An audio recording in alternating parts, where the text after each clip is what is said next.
Suatu hari pada masa kepemimpinan Khalifah Umar bin Khattab, negeri Arab pernah dilanda paceklik dahsyat. Kala itu, hujan lama sekali tak turun, tanah lama kering kerontang, tanaman pertanian mengering, dan banyak hewan ternak yang mati kehausan. Keadaan saat itu sungguh memprihatinkan.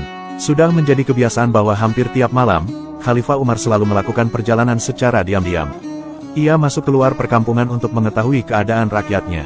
Malam itu, ditemani sahabatnya yaitu Aslam, Khalifah Umar memasuki kampung kecil di tengah gurun. Dari sebuah rumah sederhana, tiba-tiba terdengar tangisan seorang anak yang sangat memilukan. Langkah Umar pun terhenti, kemudian beliau mengajak Aslam ke arah suara tangis itu. Dalam sebuah rumah sederhana, Khalifah Umar melihat seorang ibu sedang memasak. Di mana, api di tungku itu menyala-nyala. Si ibu lantas sibuk mengaduk-aduk isi panci yang dijerang di atasnya. Khalifah Umar lantas memberi salam. Assalamualaikum. Si ibu lantas terkejut dan ia menoleh seraya membalas ucapan salam dari Khalifah Umar. Namun, ia tidak beranjak dari tempatnya. Khalifah Umar lantas bertanya, "Siapa yang menangis di dalam itu wahai ibu?" "Itu adalah anakku," jawab si ibu. "Apakah dia sakit?" tanya Khalifah Umar lagi. Si ibu lalu menggeleng. Dia kelaparan. Khalifah Umar dan Aslam lantas saling berpandangan. Mereka duduk di depan rumah selama hampir 1 jam. Akan tetapi, makanan yang dimasak si ibu tak juga matang. Karena penasaran, Khalifah Umar kembali bertanya, "Sebenarnya apa yang ibu masak, mengapa tidak juga kunjung matang?" "Sebaiknya Tuan lihat sendiri," jawab si ibu. Ketika Khalifah Umar masuk ke dalam rumah dan melihat apa yang ada di dalam panci tersebut, tampak air menggelegak dan di dalamnya terlihat beberapa butir kerikil. Betapa terkejut Khalifah Umar melihatnya. "Apakah ibu memasak batu?" tanya Khalifah Umar.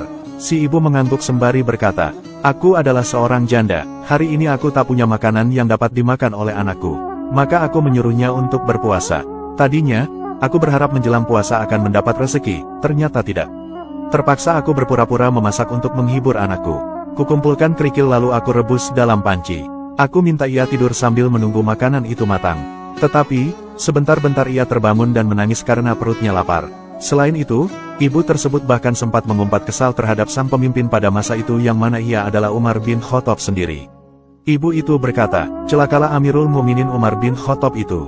Ia tega membiarkan rakyatnya kelaparan." Mendengar keluh kesal ibu itu, Khalifah Umar lalu pergi dan menangis memohon ampun kepada Allah Subhanahu wa Ta'ala. Ia merasa telah menjadi pemimpin yang teledor sampai-sampai tidak tahu ada rakyatnya yang kesusahan. Hati Khalifah Umar terasa pilu. Ia ingin menangis mendengar penuturan si ibu itu. Ia lantas bergegas mengajak Aslam pulang ke rumah. Sesampainya di rumah, Khalifah Umar lantas mengambil sekarung gandum. Ia memanggul gandum itu sendiri ke rumah si ibu. Di tengah perjalanan, Aslam berkata, "Wahai Amirul Mukminin, biarlah aku yang memanggul karung itu." "Tidak Aslam, jangan jerumuskan aku ke dalam neraka. Engkau ingin menggantikanku memikul beban ini. Tapi, kau tidak akan bisa memikul beban di pundakku pada hari pembalasan." Khalifah Umar lantas datang lagi ke rumah si ibu. Ia menyerahkan sekarung gandum yang dibawanya kepada perempuan itu. Si ibu lantas terkejut dan bertanya, "Sebenarnya, siapakah tuan ini?" Khalifah Umar lantas tersenyum dan berkata, "Aku adalah Umar bin Khattab. Aku adalah seorang hamba Allah yang diamanahkan untuk mengurus keperluan rakyat. Maafkan aku karena telah mengabaikanmu wahai ibu." Sang ibu itu lantas terharu dan berterima kasih atas kebaikan Khalifah Umar. Ia juga meminta maaf telah mengumpat sang khalifah. Ada sebuah kisah lagi yang cukup mengharukan.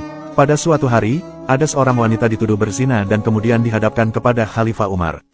Wanita itu pun ditanya, "Wahai wanita, benarkah engkau berzina seperti yang dituduhkan orang-orang terhadapmu?" Wanita itu lalu tertunduk sedih penuh penyesalan. Ia lantas berterus terang mengakui perbuatannya. "Ya, memang benar wahai Amirul Mukminin." Atas dasar pengakuan tersebut, Umar pun memerintahkan agar si wanita itu dirajam. Namun, sebelum eksekusi itu dilaksanakan, Ali ibn Abi Thalib yang saat itu hadir lantas berkata, "Barangkali dia mempunyai keterangan lain wahai Amirul Mukminin." Ali kemudian bertanya kepada si wanita, "Apa sebenarnya yang menyebabkan engkau berzina wahai wanita?" Si wanita itu pun bercerita, "Dalam suatu perjalanan jauh, aku ditemani oleh seorang laki-laki. Dia mempunyai persediaan air dan susu pada untanya, sedangkan perbekalanku benar-benar habis saat itu. Aku sangat haus sehingga aku meminta agar dia mau menolongku dengan memberikan air barang seteguk. Akan tetapi, dia menolak. Sampai 3 kali aku meminta tolong dan dia tetap menolak. Dia meminta sebagai gantinya aku harus bersedia menyerahkan diri kepadanya.